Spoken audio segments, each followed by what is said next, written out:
오늘은 요즘 계속 이제 수요일에도 사사기 강해를 계속하고 있습니다. 오늘은 사사기 강의 6번째 사사기 4장이 되겠습니다. 주일하고 수요일 계속해서 사사기 강해를 하니까 이렇게 진도가 굉장히 빨리 나가는 느낌이 듭니다.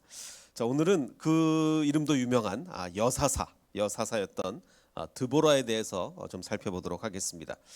드보라라고 하면 이제 여러 가지 이제 그림을 발견할 수가 있는데 이렇게 무슨 마치 횃불을 드는 것 같은 그런 그림들이 꽤 있습니다. 그 이유는 제가 나중에 좀 말씀을 드리고, 우리가 이제 드보라라고 하면 어떤 느낌이 들까요? 여전사의 느낌이 들죠. 프랑스 혁명을 이끌었던 누굽니까? 잔다르크. 이 그림이 원래는 뭐 잔다르크 그림이 아니란 얘기도 있긴 하던데, 어쨌든 뭐 잔다르크처럼 뭐 전쟁을 이끄는 이런 느낌이 들기는 하는데, 사실 드보라는 전쟁을 독려하긴 했지만 직접 전쟁을 이끌지는 않았습니다. 그건 나중에 좀 말씀을 드리고, 전쟁을 하지는 않았던 여자 사사 드보라입니다. 그 옛날에는 그 영어 이름 중에 드보라라는 이름을 가진 사람이 굉장히 많았습니다. 저 동년배거나 더 나이가 있으신 분들은 굉장히 영어권에서는 드보라라는 이름이 굉장히 좋아하는 이름들 중에 하나인데, 요즘은 요즘 인기 있는 이름을 쫙 봤더니 D로 시작하는 여자 이름 중에서 드보라가 없어요. 그건 뭐냐? 이건 또 여자뿐만 아니라 가면 갈수록 그 성경 속에 나오는 등장인물의 이름을 안 하는 경향이 있습니다. 갈수록 기독교의 영향이 쇠퇴해가면서, 옛날에는 뭐 거의 다 이 영어권에서는 성경에 나오는 인물들을 다 이렇게 이름을 했는데, 요즘은 이 성경에 등장하는 인물들이 인기가 없습니다. 기독교가 많이 쇠퇴해가는 거죠. 참 안타까운 현상이 아닌가 생각이 드는데, 자, 4장을 보면 이렇게 시작합니다. 에훗이 죽었다. 이스라엘의 사사가 온니엘 첫 번째 사사, 두 번째 사사 에훗, 세 번째 사사가 삼갈인데, 삼갈은 사실 잠깐 언급하고 넘어가기 때문에 사실 이제 에훗을 위주로 해서 이제 에훗이 죽으니라고 되어 있습니다. 에훗이 죽으니 이스라엘 자손이 또 이번에도 역시 또를 강조하고 있죠. 이스라엘 백성은 계속 반복해서 범죄를 하는 것이 문제입니다. 또 여호와의 목전에 악을 행하매. 자, 그래서 하나님이 어떻게 하셨느냐? 여호와께서 하솔에서 통치하는 가나안 왕 야빈의 손에 이스라엘 백성을 파셨다라고 되어 있습니다. 파셨고 그의 군대 장관은 시스라다, 이렇게 되어 있습니다. 자, 파셨다라는 얘기가 앞에도 나옵니다. 사실 3장 8절에도 보면 온니엘 시대에 여호와께서 이스라엘에게 진노하사 그들을 메소포타미아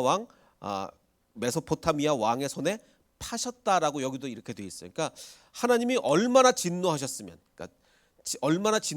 표현을, 물론 진짜로 판 건 아니지만 표현을, 하나님이 진노하사 이스라엘 백성을 그 이방 왕의 손에 파셨다라고 얘기할 정도로 이렇게 이제 진노를 표현을 하는 거죠. 자, 그런데 중요한 것은 그 전에 어떤 사람들에 의해서 시달렸습니까? 메소포타미아 왕이나 뭐 블레셋이나 이런 데서 시달렸는데, 이번에는 가나안 땅에 사는 왕에 의해서 시달려요. 그럼 무슨 얘기냐? 가나안 땅의 왕이 뭘 의미하냐? 지금까지는 약속의 땅 밖에서부터 침입해 와서 괴롭힘을 한 거예요. 근데 이번에는 약속의 땅 안에 있던, 근데 약속의 땅 안에 있는 사람들은 뭡니까? 원래는 이스라엘 백성이 쫓아냈어야 할 사람들이에요. 쫓아냈어야 했는데 쫓아내지 못함으로 인해서 그 사람들이 나중에 다시 강해져서 이스라엘 사람들을 괴롭히게 되는 거죠. 이게 바로 지금 오늘의 그 케이스가 바로 이겁니다. 다시 2절을 읽어보면 여호와께서 하솔에서 통치하는 가나안 왕이에요. 가나안 왕 야빈의 손에 이스라엘 백성을 파셨다, 이렇게 되어 있습니다. 자, 근데 하솔 왕 야빈이라는 것은 얼마나 이 사람이 센 사람이냐? 야빈 왕은 얼마나 세냐면 철병거, 이때까지만 벌써 이게 철기 문화가 이제 막 시작되는 그런 시기였는데, 철병거가 900대가 있었답니다. 이스라엘 민족은 아직 철병거는커녕 철제 농기구도 없었어요. 농기구, 뭐 철제 칼, 뭐 아무것도 없었습니다. 나중에 그 다윗한테나, 그리고 뭐 이런 이 철제 이제 무기가 조금씩 시작이 되고 이러지, 이때까지는 뭐 철이라는 건 이스라엘 땅에 전혀 없을 때입니다. 근데 철제 농기구, 뭐 칼 전혀 없는데 상대방은 아예 철병거, 요즘으로 하면 탱크죠. 철로 만든 탱크 같은 게 900대가 있다고 하니까 이게 굉장히 놀라운 겁니다. 자, 그래서 이스라엘은 철로 된 칼이나 농기구도 전혀 없던 시절에, 자, 근데 이제 보십시오. 바로 앞에 사사가 물론 에훗이라고 나오긴 했지만 이제 삼갈이 있었죠. 삼갈이 어떻게 이스라엘 백성을 구원했습니까? 소 모는 막대기 하나로, 소를 모는 막대기 하나로 마치 삼손처럼 600명을 죽이면서 이스라엘 백성을 구원했어요. 자, 그러면 이스라엘 사람들은 이렇게 생각할 수 있죠. 야, 우리가 뭐 아무리 어려워도 소 모는 막대기 하나만 있으면, 하나님이 함께 하시면 적어도 600명 정도는 죽일 수 있다. 자, 그런데 이제 문제는 철병거는 좀 얘기가 다르죠. 철병거는 이스라엘 사람들 생각입니다. 야, 소 모는 막대기로 이스라엘 구원했는데 철병거도 그게 될까? 이게 안 돼. 소 모는 막대기로 아무리 철병거를 때려봤자 안 된단 말이에요. 그래서 철병거 900승은 아무래도 이 막대기로 안 될 것이다라고 생각을 했을 겁니다. 그래서 완전히 꼬리를 내렸겠죠. 이 하솔 왕에게 꼬리를 내렸겠습니다. 그래서 얼마 동안이나 이스라엘을 괴롭혔냐면 무려 20년 동안 이스라엘 백성을 그냥 학대한 것도 아니고 심하게 학대했다고 했습니다. 자, 그럼 그 앞에 있는 메소포타미아 왕 구산 리사다임 뭐 이런 사람들보다 왜 그렇게 심하게 학대를 했겠습니까? 그 이유가 있죠. 그 메소포타미아 왕이나 이런 사람들은 침략의 목적이 뭡니까? 다 죽여버리고 끝내는 게 아니잖아요. 그럼 뭐 자기한테 이득이 없잖아요. 침략해서 그들을 이 이스라엘 백성으로 하여금 조공을 바치게 하는 게 목적이기 때문에 너무 심하게 학대하면 조공을 못 바칠 거 아닙니까? 자, 그런데 가나안 사람들은 얘기가 달라요. 이게 가나안 사람들 입장에서는 이게 그 독립운동이에요. 자기가 가나안 땅에 살고 있었는데 이스라엘 백성이 쳐들어왔단 말입니다. 그래서 이스라엘 사람들이 가나안 땅을 차지했단 말입니다. 지금 가나안 백성들 입장에서는 이스라엘 백성들과 싸우는 게 독립운동이에요. 그래서 이스라엘 백성을 아주 그냥 뭐 다 철저하게 파괴를 하는 게 목적인 거죠. 그래서 목적 자체가 다르기 때문에 정말 심하게 학대를 하게 된 것이죠.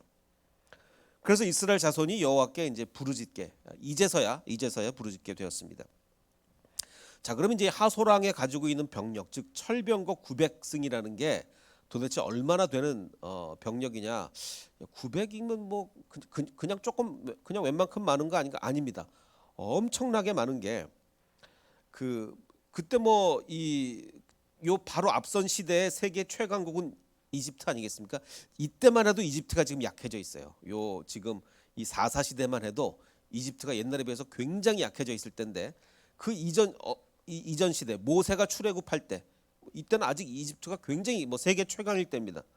자, 그때 이스라엘 백성이 출애굽할 때 이스라엘 백성을 쫓아온 철병거, 쫓아온 병거가 몇 대겠습니까? 선발된 병거 600대. 그러니까 선발된 600대니까 뭐 전체가 몇백 대인지는 잘 모르겠는데 어쨌든 그 세계 최강국 애굽이 쫓아온 게 몇 개냐? 선발된 병거 600대와 애굽의 모든 병거가 동원됐다라고 하니까 지금 이 가나안 땅에 사는 한 나라 하솔이라는 나라에서 철병거 900대 엄청난 겁니다. 상상을 초월한 거예요. 왜냐하면 이집트는 피라미드를 세울 정도로 어마어마한 초강대국이지만 가나안 땅은 진짜 작은 나라거든요. 뭐 경상도보다 더 작은데 그 가나안 땅에 사는 가나안 땅 전체도 아니고 그 중에 하솔 그 작은 나라에서 그 조그만 나라에서 철병거가 900대가 있었다. 이거는 엄청난 겁니다. 상상을 초월한 거예요. 자, 그럼 도대체 이 하솔이 옛날에는 어떤 나라였냐? 하솔이 시대를 조금 더 거슬러 올라가서 여호수아 시대를 한번 보겠습니다. 여호수아 시대에 하솔에 대한 기록이 나오는데 처음에 이제 여호수아가 가나안 땅을 정복해 나갈 때 어떻게 정복을 했냐면 먼저 가나안 이제 북쪽 지방을 이제 그 점령을 하는데 북쪽 지방 점령할 때 이렇게 합니다. 그러니까 여호수아는 그 이스라엘을 크게 가나안 땅을 크게 정복한 거예요. 그 사사 시대에는 온 동네 정복을 하는 게 동네마다 정복하는 게 사사 시대고 여호수아는 크게 정복하는 겁니다. 가나안 북쪽 지방을 이제 크게 점령하는데 하솔은 본래 그 모든 나라의 머리였다. 가나안 땅 북쪽 지방의 대표적인 국가가 바로 하솔이었다라고 얘기하는 거죠. 자, 그런데 여호수아가 칼날로 쳐서 그 하솔을 진멸했습니다. 다 죽였어요. 모세가 명령한 것과 같이 다 죽였습니다. 자, 근데 여호수아가 직접 진두 지휘한 전쟁에서는 하솔만 불살랐습니다. 그런데 산 위에 세운 성읍들은 이제 이스라엘 백성들 책임인데, 그러니까 그 여호수아가 모든 부대를 다 이끈 게 아니고 여호수아가 이끈 부대, 다른 사람들이 이끈 부대가 있는데 여호수아가 이끈 부대는 정말 하나님의 명령대로 하솔을 완전히 다 불살랐어요. 근데 이스라엘 백성이 이끈 다른 이스라엘 백성들이 이끈 부대들은 불사르지 아니하였습니다. 산 위에 있는 성읍들을, 그러니까 완전히 순종하지 못하고 남겨둔 거예요. 그래서 가축은 이스라엘 자손들이 탈취하고 뭐 사람은 다 죽였지만 남겨뒀습니다. 자, 근데 그럼 이상합니다. 분명히 지금 여호수아가 하솔을 완전히 진멸을 했는데, 그걸 없애버렸는데 지금 사사 시대에 하솔이 다시 등장해요.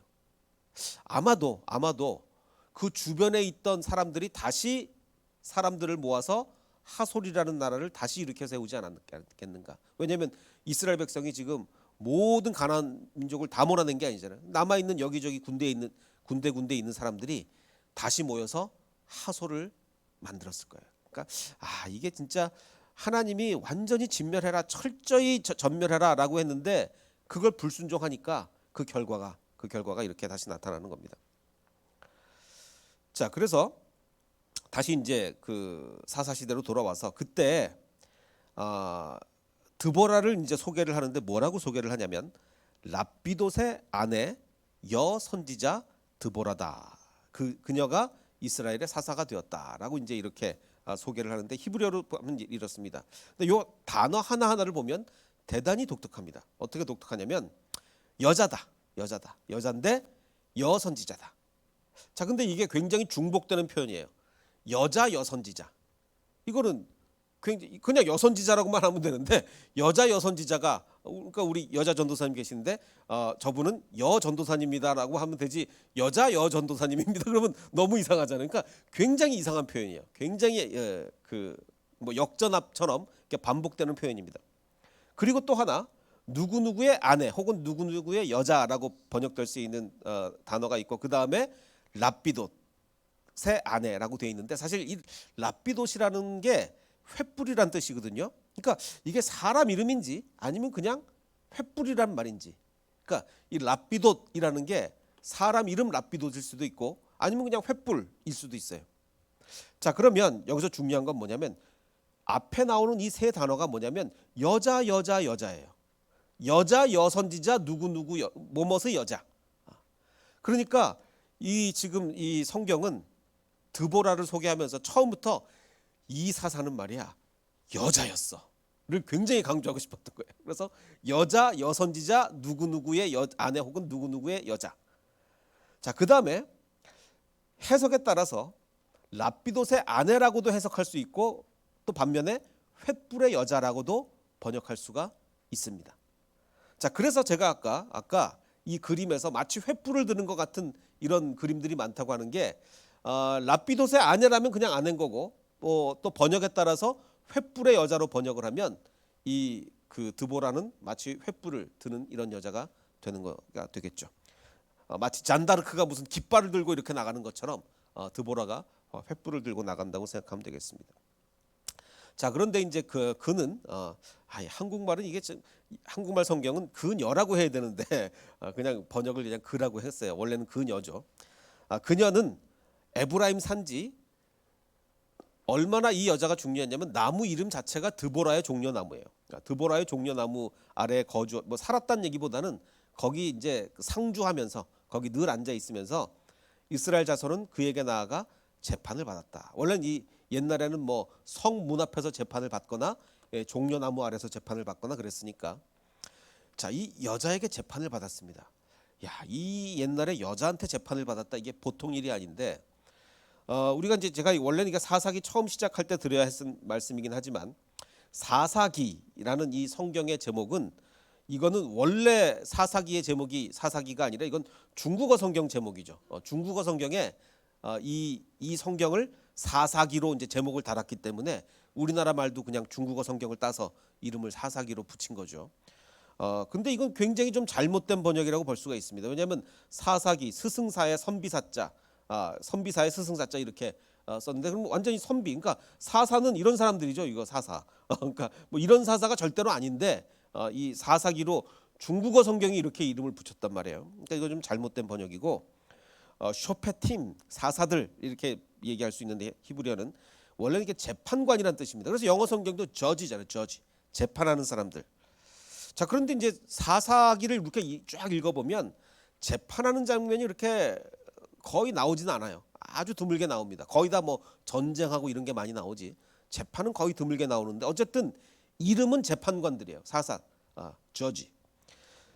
물론 이 사람들이 이제 재판만 한 것이 아니라 전쟁의 지도자요, 정치의 지도자였는데 그럼에도 불구하고 그럼 이제 이 사람들이 지금 여기 이제 그 드보라가 재판했다는 얘기가 나오죠. 드보라가 드보라의 종려나무 아래에서 재판을 했다라고 이런 게 나오는데 그럼 드보라만 재판을 했느냐? 그건 아닌 것 같습니다. 왜냐하면 이 사사들을 쇼페팀 그 재판하는 사람들이라고 부르는 것으로 봐서 기본적인 사명은 재판이었을 가능성이 큽니다. 물론 그게 자주 재판을 했다는 게 자주 등장하지는 않지만 어쨌든 이름이 쇼페팀인 걸로 봐서 아마도 많은 시간 재판을 하면서 보냈을 거예요. 근데 굳이 그것을 뭐 기록을 안 했을 뿐이죠. 그런데 이제 재판했다라는 기록은 적습니다. 근데 드보라한테는 왜 재판했다라는 기록이 왜 있느냐? 저는 이제 크게 두 가지로 보는데 첫 번째 이유는 다른 사사들도 다 재판을 했겠지만 왜 특별히 드보라에게 드보라가 재판을 했다 이게 왜 있느냐? 첫 번째는 드보라는 전쟁을 직접 이끌지는 않았어요. 다른 사사들은 다 전쟁을 직접 이끕니다. 그렇기 때문에 전쟁을 직접 이끌지 않았으니까 재판했다고 이제 표현을 한 것 같고 그래서 물론 이제 전쟁 때 함께 가긴 합니다만 장수로서 이끌지는 않았죠. 그래서 그녀에게는 특별히 재판했다라는 기록을 남겼을 가능성이 있고 또 하나는 뭡니까? 또 하나는 여자가 재판했다는 건 굉장히 특이한 일이잖아요. 여자가 재판했다. 왜냐하면 그 당시에 다들 아시겠지만 여자는 법정의 증인으로도 채택되지 않습니다. 법정의 증인이 될 수 없어요. 여자는.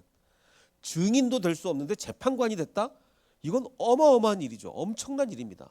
그러니까 뭐 온니엘도 재판했겠죠. 에훗도 재판했을 거예요. 사사니까.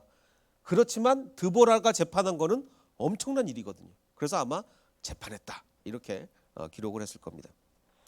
그래서 지난 주일날도 제가 말씀을 드렸지만 이 첫 번째 첫 네 명의 사사 정말 네 명의 사사들은 위대한 사사들입니다. 다섯 번째부터 조금 달라지는데 이 위대한 사사들 네 명의 면면을 보면 잡족 출신으로 유다 지파의 리더가 된 갈렙 이름이 개였죠. 갈렙 개. 잡족 출신으로 유다 지파의 리더가 된 갈렙이 있는데 그의 조카이자 사위였던 첫 번째 사사 온니엘. 그러니까 조카이자 사위였으니까 온니엘도 잡족인데 온니엘도 근데 잡족이긴 한데 아마도 이스라엘에 들어와서 태어난 것 같아요. 왜냐하면 이름이 끝이가 뭘로 끝납니까? 엘로 끝나잖아요. 뭐뭐 엘. 이건 이스라엘 이름이거든요. 잡족인데 이스라엘 이름이다. 그건 뭡니까? 이스라엘에서 태어났으니까 이미 이스라엘로 들어온 다음에 마치 우리가 뭐 미국이나 이런 데 이민을 가면 이민 1세, 그 이민 2세는 이름을 영어로 짓잖아요. 그러니까 그런 것처럼 아마 온니엘은 이스라엘로 들어간 다음에 태어났을 가능성이 큽니다. 그래서 온니엘, 엘로 이름이 끝나니까. 자, 첫 번째 사사 온니엘 놀랍죠. 놀랍습니다. 두 번째 사사 장애인으로 사사가 됐습니다. 정말 놀랍습니다. 놀라워요. 세 번째 삼갈 이방인인데 그 삼갈이라는 이름은 마치 우리나라식 어감으로 나카무라 이런데 나카무라가 사사가 됐다니 뭐 얼마나 어마어마한 일입니까? 그다음에 네 번째 사사는 여자를 증인으로 또 채택하지 않는 시대인데 법정의 증인도 될 수 없는 시대에 재판관이 됐다니 얼마나 인정을 받았습니까? 그러니까 이 재판관이라는 게 그렇잖아요. 인정을 받지 않는 사람이 어떻게 재판관이 됩니까? 이럴 수는 있어요. 인정을 받지 않는 사람이 장군이 될 수는 있어요. 싸움을 잘하면 워낙 싸움을 잘하고 나중에 입다가 그런 케이스인데 정말 인간성도 별로고 정말 별로예요. 근데 이제 워낙 싸움을 잘하니까 장군이 될 수는 있어요. 근데 재판관은 얘기가 다르죠. 재판관은 존경을 받아야 돼요. 인정을 받아야 돼요.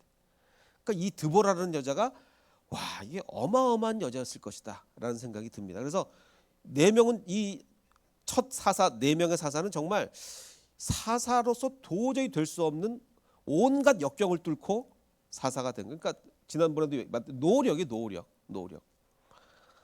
자, 그런데 사사가 되기 위해서는 계속 이런 표현이 나옵니다. 여호와의 영이 그에게 임해서 사사가 됐다. 이런 표현들이 나와. 여호와의 영. 자, 그러면 여호와의 영은 누구에게 임하겠습니까? 노력하는 사람에게 임해요. 여호와의 영은.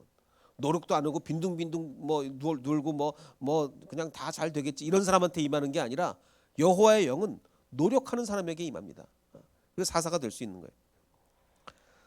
자, 그래서 이제 4장 6절을 보면 드보라가 사람을 보내서 바락은 그 이스라엘의 장수입니다. 이스라엘의 장군에게 이렇게 얘기합니다. 여호와께서 명령했다. 여호와께서 이같이 명령하지 아니하였느냐? 너는 10,000명을 이끌고 다볼산으로 가라. 다볼산으로 가라. 내가 여기서 나는 이제 하나님입니다. 하나님이 야빈의 군대 장관 시스라. 시스라라는 이 군대 장관 이름을 기억해 주십시오. 군대 장관 시스라와 그의 병거와 그 철병거 900승이 있다 그랬잖아요. 그의 병거들과 그의 무리를 자 기손강으로 이끌어서 너에게 이르게 하고 그를 내 손에 넘겨주리라. 이렇게 이제 예언을 합니다. 자, 강가로 이끌겠다. 그 철병거들을 내가 강가로 하나님이 강가로 이끌겠다 이렇게 예언을 해줍니다. 자, 근데 이 예언을 그냥 그렇군요 믿습니다 할 예언이겠습니까? 에이, 그런 말도 안 되는 예언을 이라고 하겠습니까? 이게 예언이 말이 안 되는 거예요. 왜 말이 안 되느냐? 자, 2차 대전에 여러 가지 그 유명한 장군들이 나오는데 사막의 여우 누굽니까? 롬멜 장군이죠. 이 정말 사막의 탱크 부대, 그 독일의 이 탱크 부대가 너무너무 유명한 탱크 부대잖아요. 정말 무시무시한 탱크 부대였는데 사막에서 이 전차들이 엄청난 위력을 발휘한 거죠. 이 롬멜 장군이 정말 유명합니다. 자, 이 만약에 내가 만약 롬멜이었다면 사막의 여우 롬멜 장군 왜냐하면 지금 철병거라는 건 이 전차랑 비슷한 무기이기 때문에 자, 내가 만일 롬멜이라면 전쟁을 하러 기손강으로 가겠습니까? 강가로 가면 질퍽하잖아요. 그러면 이 철병거가 위력을 발휘하겠습니까? 전혀 위력을 발휘하지 못해요. 그러니까 사막에서는 이 전차가 엄청난 위력을 발휘하죠. 사막에서는. 근데 이 롬멜이 강가로 가겠냐고요? 안 가죠. 전차를 이끌고 무슨 강가로 갑니까? 자, 근데 지금 하나님이 뭐라고 예언을 하셨어요? 너는 10,000명을 데리고 가라. 내가 적군의 장군을 그리고 그 모든 철병거를 강가로 이끌겠다. 강가로 올 리가 없거든요. 바보가 아닌 이상. 물론 이러면 가능합니다. 이 전에 쳐들어왔던 메소포타미아 왕, 뭐 구산 리사다임 뭐 이런 사람들이 쳐들어왔다면 막 가다 보면 강이 나오는 거죠. 이 지리를 모르니까 뭐 가다 보면 강이 나와서 어이쿠 뭐 이럴 수도 있겠지만 지금 하솔의 군대는 어떤 군대입니까? 이스라엘보다 더 오랫동안 그 땅에 살았던 사람들이에요. 이스라엘은 나중에 들어온 거고 이스라엘보다 더 오랫동안 가나안 땅에 살았던 하솔의 군대가 지리를 더 잘하는데 이스라엘보다. 근데 강가로 이 철병거 900승을 그 강가로 데려간다면 말이 안 되죠. 절대로 철병거를 이끌고 강가로 갈 리가 없습니다. 말도 안 되는 얘기예요. 자, 그래서 적군의 철병거 부대가 강변으로 이동할 것이라는 황당한 예언을 들은 바락의 이스라엘 장군의 반응은 여러분이 이스라엘 장군이라면 어떤 반응을 보이겠어요? 그렇게 안 될 것 같은데 그렇게 당연하죠. 그래서 바락이 이렇게 그녀에게 그 드보라에게 이렇게 얘기합니다. 만일 이게 내가 볼 때는 이게 말이 안 되는 것 같습니다. 그래서 당신이 나랑 같이 가면 내가 간다. 당신이 나랑 같이 가면 내가 가려니와 만약 당신이 나와 같이 가지 않으면 나 못 가겠다. 이게 말이 되냐 지금? 이게 철병거 900대가 무슨 정신으로 여기 지리를 우리보다 더 잘하는데 무슨 정신으로 강가로 오겠냐? 그러자 이제 드보라가 오케이, 내가 반드시 너와 함께 가리라. 그러나 내가 이번에 가는 길에는 너 지금 무섭고 겁나서 여자인 나랑 같이 가자 그랬지. 너 이번 길에는 네가 절대로 영광을 얻지 못하리니 이는 여호와께서 적군의 장군 시스라를 여자의 손에 파실 거다. 여자가 그를 죽일 것이다. 이렇게까지 예언을 합니다. 하고 드보라가 일어나서 바락과 함께 가게 됩니다. 자, 그러자 이제 12절에 보면 이 바락이 다볼산에 오른 것을 사람들이 시스라에게 이렇게 알렸습니다. 이게 무슨 첩보가 들어갔어요. 장군이시여, 지금 이스라엘 군대가 다볼산에 올라갔습니다. 이게 첩보가 들어갔습니다. 그러자 이제 시스라가, 자 보십시오, 모든 병거 곧 철병거 900대와 자기와 함께하는 모든 백성을 어디로 모았다고요? 기손강으로. 말이 됩니까? 이게 말이 됩니까? 물론 기손강이 상당 기간 동안은 이렇게 마른 땅으로 있기는 한다고 하는데, 언제 이게 뭐 비가 와서 질퍽해지면 이건 그야말로 끝나는 거거든요. 이게 말이 안 되는 얘기인데, 자, 그래서 여기에 가장 어울리는 한글 표현이 뭘까? 이 상황, 이 시스라에게 맞는, 도대체 무슨 정신으로 이렇게 했는가? 가장 어울리는 표현은 여러분 어떤 단어가 머릿속에 떠올립니까? 지금 이 시스라의 판단. 모든 철병거를 강가로 데려갔는데, 자, 국립국어원 홈페이지에 가보면 여러 가지 이제 단어들에 대한 설명이 나오는데, 제가 국립국어원 홈페이지에 들어가 보니까 이런 질문이 있더라고요. 헷가닥은 비속어냐? 헷가닥은 비속어입니까? 라고 하니까 이제 국립국어원에서 답변을 다른 게 있어요. 답변, 헷가닥하다. 이건 뭐냐? 답변의 내용은 비속어로 풀이되어 있지 않다가 이제 답변이에요. 헷가닥이 비속어는 아니다가 답변입니다. 그리고서 이제 그 밑에 예를 하나 달아놨는데, 어떤 예를 달아놨느냐? 경향신문 1978년 기사에 나온다는 거예요. 어떤 기사에 나오냐면, 이 브라질 사람들 축구를 너무 좋아하잖아요. 근데 축구에서 진 거예요. 브라질 국민들은 그래서 예선 경기에서 신통치 않은 경기 결과에 책임을 물어서 누구누구 감독, 그 누구누구 감독의 인형을 만들어서 그 인형을 화형을 시켰다는 거예요. 브라질 사람들이 얼마나 그 축구 결과에 화났는지. 자, 그런데 그 앞에 이제 무슨 표현이 나왔느냐? 이게 신문 기사입니다. 신문 기사. 축구라면 예사롭게 헷가닥해 버리는 브라질 국민들은, 이렇게 신문 기사가 났어요. 그래서 이런 예를 들어가면서 국립국어원에서 이제 헷가닥은 비속어는 아니다. 물론 아주 뭐 점잖은 표현은 아니겠지만 어쨌든 비속어가 아니다라고 이제 국립국어원의 결과가 이렇게 나왔습니다. 그래서 저는, 자, 그럼 지금 이 상황, 시스라가 모든 병거 곧 철병거 900대와 모든 병력을 데리고 기손강으로, 말도 안 되는 상황, 이 시스라의 상황에 가장 어울리는 표현이 뭡니까? 가장 어울리는 표현? 헷가닥이죠. 지금 시스라가 헷가닥한 거예요. 헷가닥하지 않고서야 철병거를 비가 오거나 갑자기 강물이 범람해 버리면 완전히 그냥 진흙에 빠져서 이건 그야말로 대패를 하고 말 건데, 일로 간 거죠. 말이 안 되는 상황이 벌어진 겁니다. 자, 이게 제가 오늘 이 말씀을 준비하면서 설교를 하다 보면 이런 걸 느낍니다.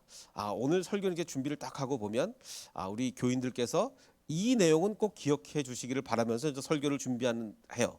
근데 이제 나중에 그게 제가 교인들이 기억하기를 원하시는 내용과 실제로 기억을 하시는 부분이 일치를 하냐?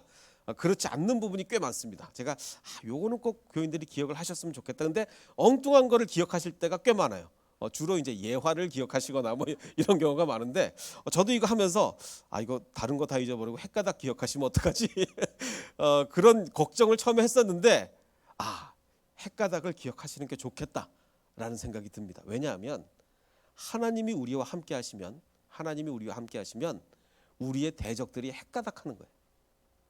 그게 하나님이 우리와 함께 하시는 여러 가지 특징 중에 하나입니다. 하나님이 우리와 함께 하시면 우리의 대적이 이게 헷가닥하지 않고서야 시스라가 지금 철병거 900대를 강가로 갈 수가 없는 거죠. 이게 왜 가능하다고요? 아까 7절에 하나님이 시스라와 그의 병거들과 그의 무리를 기손강으로 이끌겠다, 하나님이 예언을 하셨잖아요. 그래서 그를 너의 손에 넘겨주겠다라고 하나님이 함께 하셨기 때문에, 그러자 결과 시스라가 그야말로 헷가닥해서 이렇게 되는 겁니다. 이게 일반적인 상황에서는 절대로 벌어질 수가 없는 일이죠. 하나님이 우리와 함께 하신다면 우리의 대적들이 그야말로 헷가닥하게 됩니다. 자, 그러자 14절에 드보라가 바락에게 이렇게 얘기합니다. 이제 그 적군이 강가에 딱 모였어요. 강가에. 이제 뭐 비가 오거나 강물만 한번 쫙 범람해 버리면 이제 끝나는 겁니다. 자, 드보라가 바락에게 이르되 일어나라. 이는 여호와께서 시스라를 너에게 넘겨준 날이다. 넘겨준 날이다. 여호와께서 너의 앞서 나가지 아니하셨느냐. 하나님께서 우리와 앞서 나갔기 때문에 적군의 장군이 강가로 간 거예요. 이에 바락이 10,000명을 거느리고 다볼산에서 내려가니 여호와께서 바락 앞에서 시스라와 그의 모든 병거와 그의 온 군대를 칼날로 혼란에 빠지게 하심에 시스라가 병거에서 내려 걸어서 도망했다. 걸어서. 여기서 비가 왔는지 아니면 강물이 범람했는지는 나와 있지 않아요. 그런데 둘 중에 하나가 분명한 이유가 뭡니까? 지금 어떻게 도망했어요? 걸어서. 아니 왜 도망을 하는데 철병거 놔두고 걸어서 도망갑니까? 철병거가 빠졌으니까. 물론 여기서 걸어서는 그냥 뛰지 않고 천천히 걸었다는 의미가 아니고 번역이 그래서 그런 건데 레겔, 즉 그냥 발로 도망했다. 발로. 철병거로 도망한 게 아닌 발로 도망을 했다라고 했기 때문에 이건 분명히 비가 왔거나 아니면 갑자기 강물이 범람했거나 둘 중에 하나인 거예요. 이런 일이 결국은 벌어지는 겁니다. 자, 그래서 오늘 말씀의 핵심은 그겁니다. 여호와께서 앞서 나가시면 있을 수 없는 일들이 발생한다. 맞습니다. 우리는 이게 있을 수 없다고 생각해요. 저기 아무리 어리석고 아무리 뭐 롬멜이 아니고 그냥 평범한 장군이라 할지라도 어떻게 철병거 900대를 다 이끌고 강가로 나올 수가 있겠냐. 나온다니까요. 하나님이 우리의 앞서 나가시면 그런 일이 벌어집니다. 이게 우리의 삶 속에서 계속 벌어져야 됩니다. 성경은 살아서 꿈틀거리는 책이에요. 그냥 이론이 아니고 성경은 옛날에 사람들이 그런 일이 있었다. 나한텐 그런 일 안 벌어진다. 이게 아니라 지금도 살아서 꿈틀거리는 책입니다. 하나님이 우리의 앞서 나가신다면, 내가 주님을 믿고 의지한다면 내 삶 속에서 나의 대적이 정말 그야말로 헷가닥하는 일이 벌어지고 내 삶 속에서 벌어질 수 없는 일들이 벌어지고 내 간증거리가 막 쏟아져 나와야 됩니다. 내 삶이, 내가 하나님을 20년 30년을 믿었는데 간증이 없다? 어떻게 그럴 수가 있겠습니까? 하나님이 나와 함께 하시는데 어떻게 간증이 없을 수가 있겠어요? 내 삶에서 간증들이 막 쏟아져 나와야 되는 거예요. 노력하는 자에게 하나님의 영이 임합니다. 드보라가 얼마나 노력을 했기에, 도대체 얼마나 노력을 하고 살았고 사람들한테 얼마나 인정을 받았기에 증인도 될 수 없는 여자가 재판관이 됐겠습니까? 증인도 될 수 없는 여자가. 사람들이 그 앞에 가서 재판해달라고 하고 바락은 아예 당신이 전쟁터에 가지 않으면 나도 못 가겠다라고까지 얘기하겠습니까? 도대체 얼마나 노력을 했으면. 이스라엘 백성은 이렇게 생각할 수 있어요. 소모는 막대기로 철병거 900대를 물리칠 수는 없다. 삼갈이 그 앞에, 드보라 앞에 삼갈이 소모는 막대기로 600명을 죽였다. 그래, 이제 소모는 막대기 하나만 있으면 되는 거 아니야. 근데 철병거네. 이 소모는 막대기로 안 되겠네. 자, 그러면 좌절을 하는 겁니까? 소모는 막대기로 안 되는 철병거니까 좌절을 하는 겁니까? 아니죠. 하나님에게는 무한히 많은 다른 방법이 있습니다. 바로 중요한 게 이거예요. 하나님에게는 무한히 많은 다른 방법이 있어요. 그전에는 소모는 막대기였고 이번에는 강가로 그들을 이끌어서 물에 그 진흙에 빠지게 하는 겁니다. 내가 어려울 때 우리는 뭘 생각해야 됩니까? 하나님께는 무한히 많은 다른 방법이 있다. 무한히 많은. 이게 저는 이거를 이렇게 부르고 싶습니다. 영적인 응용력이다. 그전에 소모는 막대기로 이겼으면 이번에도 무조건 소모는 막대기 아니면 안 되는 게 아니에요. 철병거니까 소모는 막대기 안 된다, 이제 끝났다가 아닙니다. 영적인 응용력이 있어야죠. 그전에 소모는 막대기로 이겼으면 이제 다른 방법이 있는 겁니다. 이번에 진흙으로 빠뜨렸으면 다음에는 또 다른 방법이 있는 거예요. 영적인 응용력. 우리 삶의 역사하신 하나님을 기억하고, 지난번에 에훗이 어떻게 했습니까? 다시 실패하는 것처럼 완전히 처절하게 투벅투벅 걸어가다가 길갈에서 그 돌을 발견하고 다시 그 전에 역사하셨던 하나님을 기억하고 돌아가는 거 아니겠습니까? 우리도 우리 과거에 역사하신 그 하나님을 기억하고 하나님의 역사하심을 기억하고 영적인 응용력을 발휘해서 그 어떤 어려움과 시련도 견뎌내갈 수 있는 저와 여러분이 되시기를 주님의 이름으로 축원합니다.